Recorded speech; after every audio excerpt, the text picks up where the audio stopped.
Olá, meu nome é Rafaela. Tenho residência em clínica médica pelo Getúlio Vargas, residência em terapia intensiva pelo IMIP e atuo atualmente como médica diarista de 2 UTIs aqui de Recife, do Hospital Português do IMIP, e vim aqui hoje conversar um pouco sobre drogas vasoativas. E aí a gente começa pensando assim, ai, que aula chata, vai ser aquela aula cheia de fórmula, cheia de tabela. E a ideia da gente é desmistificar um pouco a droga vasoativa para a gente poder saber como utilizar ela na prática do dia a dia, né? A gente sabe que dificilmente a gente vai chegar num plantão de UTI, num plantão de emergência, e não vai ter um paciente em uso de droga vasoativa ou um paciente que você vai precisar iniciar. Então, o objetivo é a gente saber como manejar esse doente, como começar, quando começar, que droga começar e quando a gente vai tirar. Então, para a gente começar conversando um pouco, a gente precisa saber a importância das drogas vasoativas. Quando a gente vai especificamente para o ambiente da terapia intensiva, a gente sabe que o choque circulatório ele vai afetar cerca de 1/3 dos pacientes que são admitidos na UTI. Então, se a gente pensar que a gente tem um ambiente com 10 leitos, e você está lá no seu plantão, você vai ter 3 admissões, pelo menos uma dessas admissões vai estar em choque circulatório. E aí a gente precisa saber o que fazer para a gente não se perder com o paciente. E o grande problema dos nossos pacientes é que o organismo deles não lê nossos livros. Então, eles não vão chegar para a gente bonitinhos só com um tipo de choque. Eles podem ter uma combinação de disfunção circulatória. E se a gente não souber como manejar, a gente pode acabar perdendo aquele paciente. E aí, para a gente começar a entender como é que a gente vai usar a droga vasoativa, a gente precisa entender para que a gente vai usar. O primeiro ensinamento dessa aula é que a gente precisa saber que droga vasoativa é uma ponte para alguma coisa. Então, ela não vai ser o tratamento definitivo do choque. Ou seja, se eu não souber qual é o meu tipo de choque e o que é que está causando o meu choque, dificilmente eu vou conseguir tirar o paciente daquele estado só com o uso da droga vasoativa. E aí a gente começa precisando classificar o meu doente. Tradicionalmente, a gente tem 4 tipos de choque, que a gente considera choque hipovolêmico, cardiogênico, distributivo e obstrutivo. O choque cardiogênico, hipovolêmico e obstrutivo, tradicionalmente, eles são um problema na oferta de oxigênio.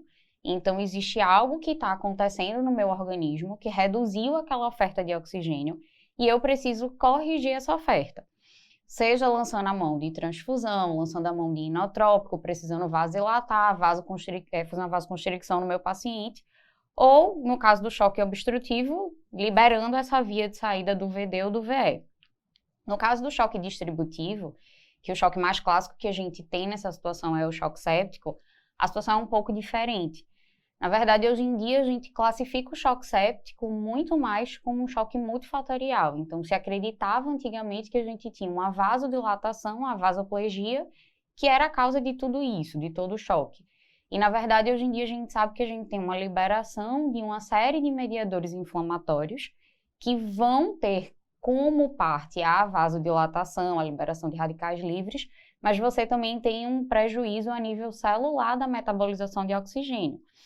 Então, o choque séptico, ele se apresenta para a gente muitas vezes como um choque com vários componentes. Então, o meu paciente, ele pode estar hipovolêmico, ele pode ter um miocárdio da sepse, ele pode estar extremamente vasoplégico, e eu preciso identificar essas causas para eu saber exatamente onde eu vou intervir. Então, para que a gente usa droga vasoativa? É uma coisa que a gente tem que se questionar. A gente não pode simplesmente, vou começar uma noradrenalina porque meu doente está com pressão baixa. Primeiro, a gente tem que entender que a hipotensão ela é parte do choque, ela é parte do manejo das drogas vasoativas, mas ela não é diagnóstico de choque. Então, para a gente entender o que é choque, a gente precisa entender um pouquinho o que é taxa de extração. O organismo da gente, ele vive em equilíbrio. Então, em situações normais, existe um equilíbrio entre o tanto que a gente consome e o tanto que a gente pode ofertar para o organismo. Em geral, essa oferta ela é muito maior, ela é cerca de 5 vezes maior do que o que a gente consome, justamente para a gente garantir que mesmo em situações que você vai ter um aumento do consumo ou uma redução progressiva dessa oferta, você vai continuar mantendo essa taxa de extração que a gente chama de acoplada.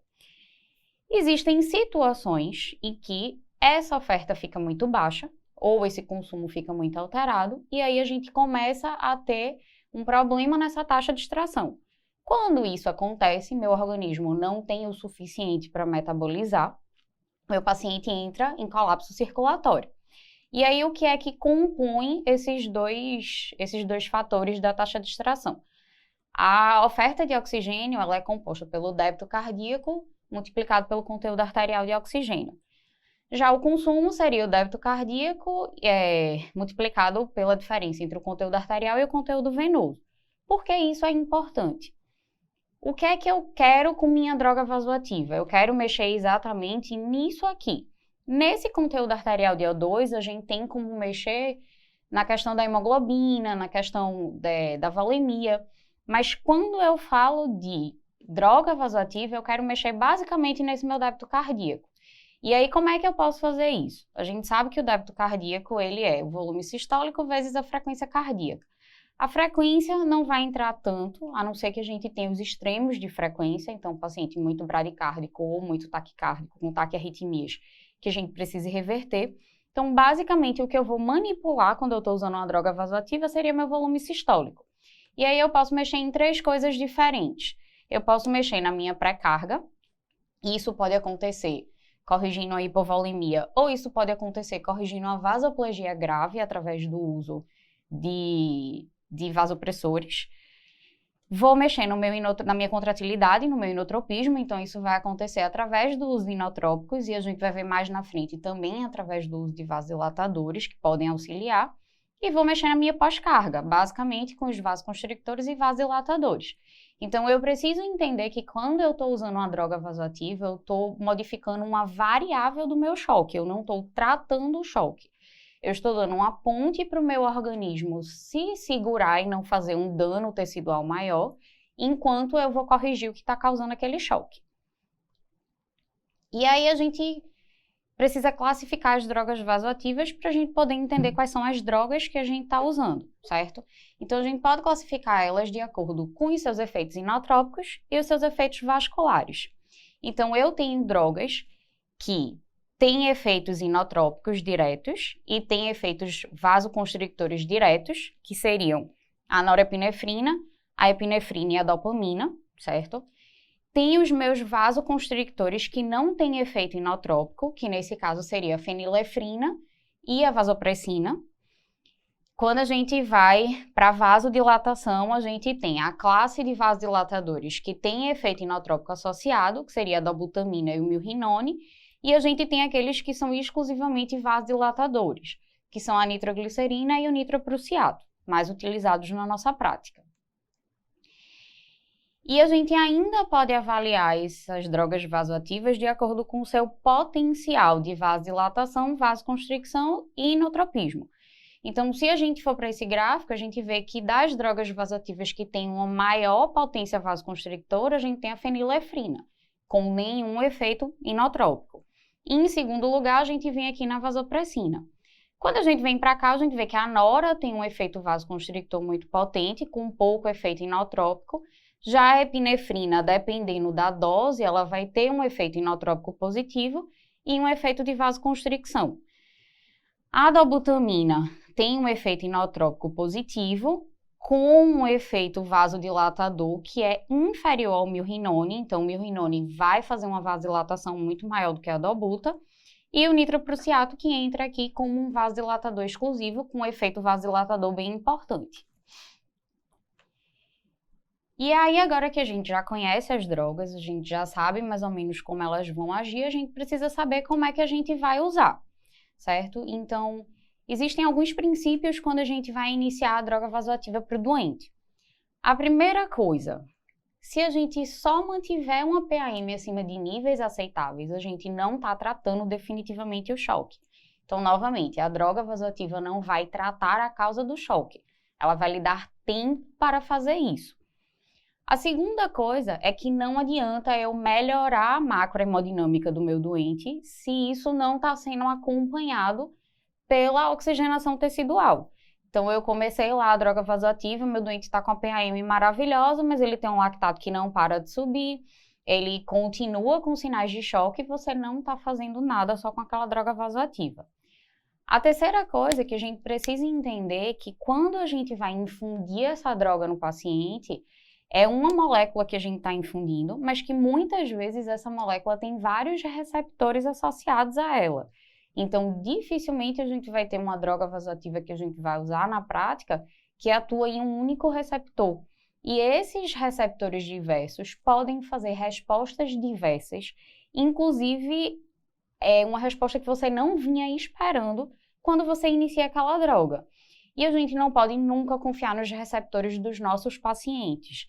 Cada paciente é um mundo, cada indivíduo tem um receptor de uma forma diferente. Então, alguns indivíduos têm uma superexpressão de um tipo de receptor, vão ser super sensíveis àquela droga. Outro paciente, ao contrário, pode não responder absolutamente nada. Então, a gente nunca pode se confiar nos nossos doentes. A outra coisa que a gente precisa entender é em relação a nível de pressão arterial média. Por que a gente fala tanto de PAM quando a gente vai falar no uso de drogas vasoativas? Então, essa curvinha que a gente tem aqui é a curva da autorregulação da microcirculação. O que é que a gente sabe que acontece? Nos níveis de pressão entre 65 e 120, 100 a 120 de pressão média, em geral, a nossa microcirculação ela consegue se autorregular. Então, mesmo que eu tenha alterações de pressão, a pressão nessa microcirculação vai continuar estável. Quando eu passo desses extremos, como acontece aqui e aqui, a minha microcirculação fica diretamente dependente dos meus níveis pressóricos. E isso faz com que eu acabe tendo lesão de órgãos-alvo se eu não corrigir essa pressão. É por isso que a gente fala tanto em PAM em torno de 65.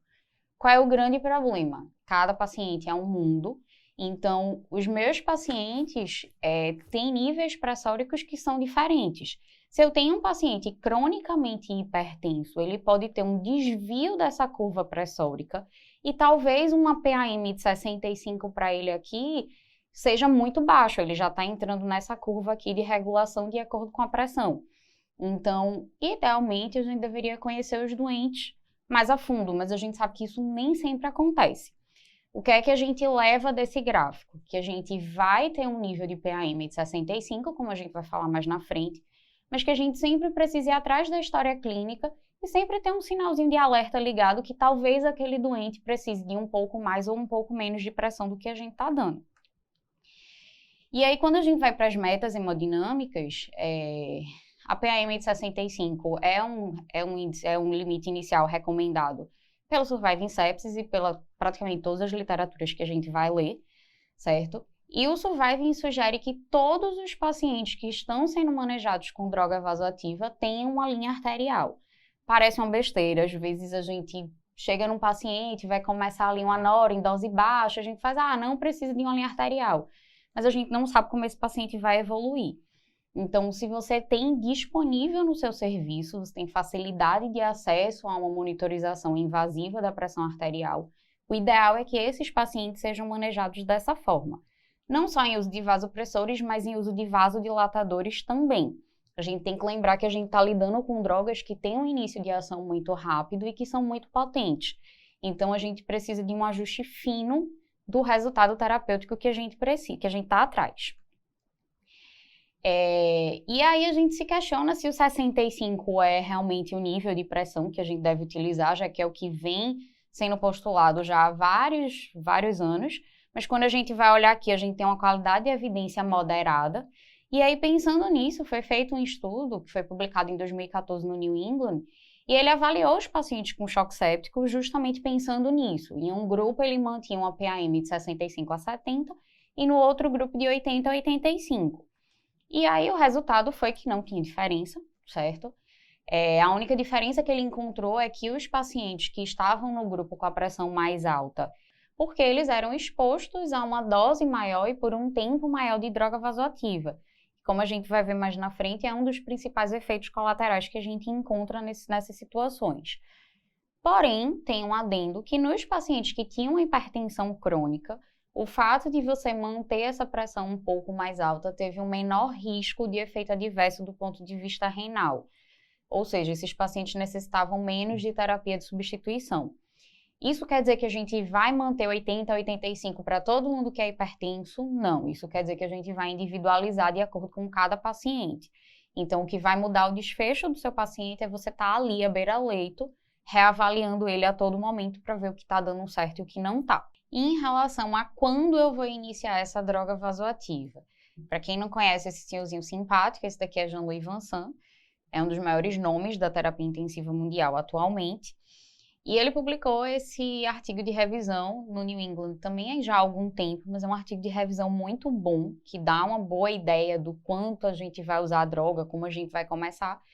E aí a conclusão dele é que ele fala que é uma prática aceitável a gente iniciar esse vasopressor temporariamente enquanto a gente está fazendo a ressuscitação volêmica. Então, aquela ideia que a gente tinha inicial de que primeiro a gente vai fazer volume, depois a gente vai fazer sangue se for necessário, depois a gente vai começar a droga vasoativa. Isso aí já caiu por terra. Então, a gente precisa manter uma pressão adequada por aquele gráfico que a gente mostrou aqui. Deixa eu voltar aqui só um pouquinho. Justamente esse gráfico aqui. Quanto mais tempo eu permaneço aqui nessa região de hipotensão, mais a minha microcirculação vai estar prejudicada. Então, mais lesão em órgão-alvo eu vou estar fazendo no meu paciente e maior a chance desse paciente acabar evoluindo a óbito. Então, eu vou começar a minha droga vasoativa enquanto eu estou fazendo minha ressuscitação volêmica, enquanto eu estou buscando a causa daquele choque, certo? E não necessariamente eu preciso de um acesso central naquele momento para começar a minha droga vasoativa. Eu posso iniciar num acesso periférico, mas eu vou garantir um acesso central assim que eu conseguir. Então, o acesso central é uma prioridade, mas a gente não pode retardar o início da droga vasoativa porque o meu paciente não tem uma veia garantida. A gente precisa lembrar que a gente está trabalhando com tempo. Então, quanto mais tempo eu perco com esse paciente, maior a chance dele não evoluir favoravelmente. E aí a gente entra agora no qual droga eu vou escolher. A gente tem um arsenal de droga vasoativa bem amplo e a gente precisa saber o que a gente vai usar. E aí, para ficar um pouco mais fácil, eu trouxe alguns casos clínicos para a gente poder discutir. Casos simples que a gente encontra no dia a dia, certo? Tanto na emergência como na UTI. E aí, para a gente começar, a gente tem uma paciente do sexo feminino, 59 anos, que é hipertensa, diabética, renal crônica em tratamento conservador. E ela chega no serviço de emergência com a queixa de febre, dor lombar, disúria de início a 48 horas. Na admissão, ela estava ansiosa, desorientada, com a frequência de 125, o ritmo era sinusal, não era um ataque à arritmia, uma frequência respiratória de 30 e uma pressão de 80 por 40. Então, só na história clínica eu já vejo que minha paciente tem sinais de colapso circulatório. Ela está hipotensa, ela está ansiosa, ela está desorientada. Quando a gente vai para os exames complementares, a gente tem um sumário de urina compatível com o quadro clínico de infecção urinária e a gente tem uma gasometria arterial compatível com colapso circulatório. A gente tem uma paciente com acidose metabólica com lactato de 5,7. Então, eu não tenho dúvida que eu tenho um diagnóstico de choque séptico. Se eu tenho um choque séptico na mão, qual é a droga que eu vou lançar mão de utilizar nessa doente?